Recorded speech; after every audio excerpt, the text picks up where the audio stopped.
നമ്മൾ കാണുന്നൊരു നരേന്ദ്രമോദിയുണ്ട്. അത് എന്നെ സംബന്ധിച്ചിടത്തോളം വളരെ അത്ഭുതപ്പെടുത്തുന്നു. നിങ്ങളെ സംബന്ധിച്ചിടത്തോളം വളരെ അത്ഭുതപ്പെടുത്തുന്ന ഒരു നരേന്ദ്രമോദിയാണ് നമ്മൾ കാണുന്നത്. കാരണം വെച്ചാൽ 2014ലും 2019ലും നമ്മൾ കണ്ട അതിശക്തനായൊരു മോഡിയെ നമുക്കിപ്പോൾ കാണാൻ കഴിയുന്നില്ല 2024ലേക്ക് വരുമ്പോൾ.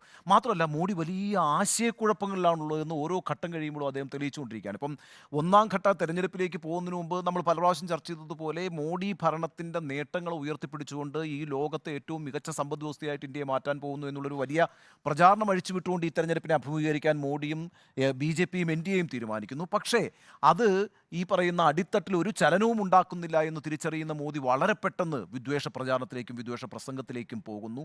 അത് രണ്ട് ഘട്ടങ്ങളിലും അതും പ്രവർത്തിക്കുന്നില്ല എന്ന് മനസ്സിലാക്കുന്ന മോദി എവിടെയെങ്കിലും ഇട്ട് കോൺഗ്രസിനെയും ഇന്ത്യ ബ്ലോക്കിനെയും പൂട്ടാൻ കഴിയുമോ എന്നുള്ള തത്രപ്പാടിൽ അത്തരം ശ്രമങ്ങൾ നടത്തുന്ന ഒരാളായിട്ട് നരേന്ദ്രമോദിയെ കാണുന്നു എന്നുള്ളതാണ്. എന്തുകൊണ്ട് നരേന്ദ്രമോദിക്ക് ഈ 3 ഘട്ടങ്ങൾ കഴിയുമ്പോൾ ഇത്തരത്തിലുള്ളൊരു ആശയക്കുഴപ്പം ഉണ്ടാകുന്നു? അത് മോഡിയുടെ മാത്രം പ്രശ്നമല്ല, മോഡി നേതൃത്വം കൊടുക്കുന്ന BJPയുടെ മൊത്തത്തിലുള്ളൊരു ആശയക്കുഴപ്പത്തിൻ്റെ പ്രശ്നമാണ്.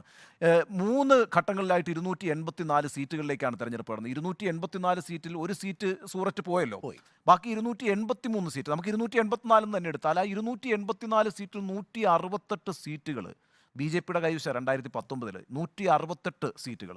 ആ 168 സീറ്റുകളിൽ 137 സീറ്റുകളും 50% വോട്ടിൻ്റെ ഭൂരിപക്ഷത്തിലാണ്. മൊത്തത്തിലൊരു കണക്കെടുക്കുമ്പോൾ ഭയങ്കര രസമെന്ന് വെച്ചാൽ 303 സീറ്റുകളാണല്ലോ BJPക്കുള്ളത്. അതിൽ 224 സീറ്റുകളും വിജയിച്ചിരിക്കുന്ന 50% വോട്ടിൻ്റെ ഭൂരിപക്ഷത്തിലാണ്. It's not a small thing. 50% വോട്ടിൻ്റെ ഭൂരിപക്ഷത്തിൽ വിജയിക്കുക എന്ന് പറഞ്ഞാൽ അതൊരു ടാസ്ക്കാണ്. 224 സീറ്റുകൾ ഇനി തിരിച്ചു പിടിക്കുക അല്ലെങ്കിൽ അവിടെ എവിടെയെങ്കിലും അടിപതറുക എന്നുള്ളത് വലിയ ബുദ്ധിമുട്ടാണ്. അപ്പോൾ ഒരു 224 സീറ്റ് അഷ്വേർഡാണ് ഈ തെരഞ്ഞെടുപ്പിൽ സംബന്ധിച്ചിടത്തോളം BJP. കാരണം അത്രയും വലിയ മാർജിനിൽ നിന്ന് മറിച്ചിപ്പുറത്തേക്ക് വരുമോ എന്നുള്ളതാണ് ഏറ്റവും വലിയ ആശങ്ക. അപ്പോഴും ഒരു പ്രശ്നമുണ്ട്.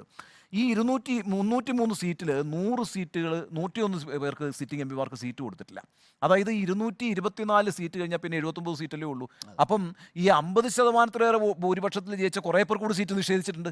അതിൻ്റെ അർത്ഥം ഈ 50% എന്ന് പറയുന്നത് പോയിട്ട് ഈ 224 സീറ്റിൽ പല സീറ്റുകളും ഏതാണ്ടൊരു നല്ല ഒരു 20-25% സീറ്റുകൾ വിജയിച്ചു വരാൻ കഴിയില്ല എന്ന് തന്നെ BJP കരുതുന്നു. അതായത് അവർ ഏതാണ്ടൊരു 180-190 സീറ്റുകളാണ് ഈ 224 വിജയിക്കുമെന്ന് പ്രതീക്ഷിക്കുന്നത്.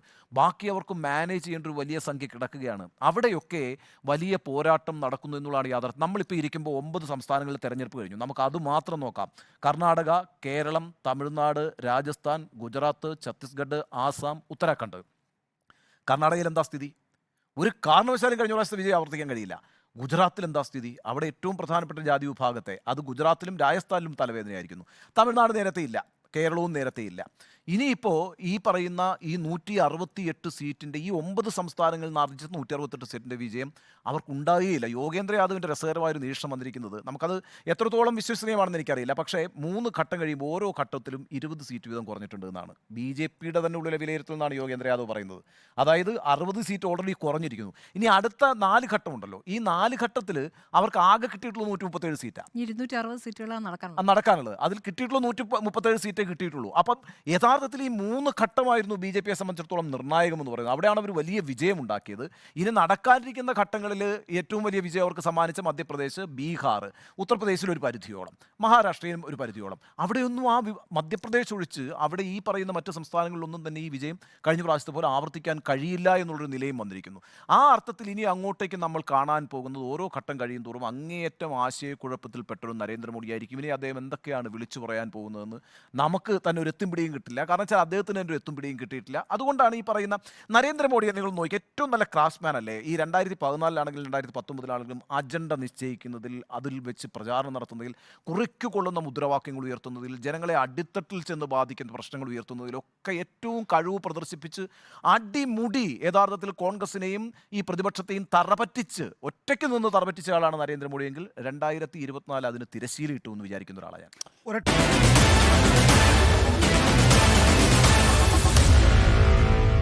Meet the editors.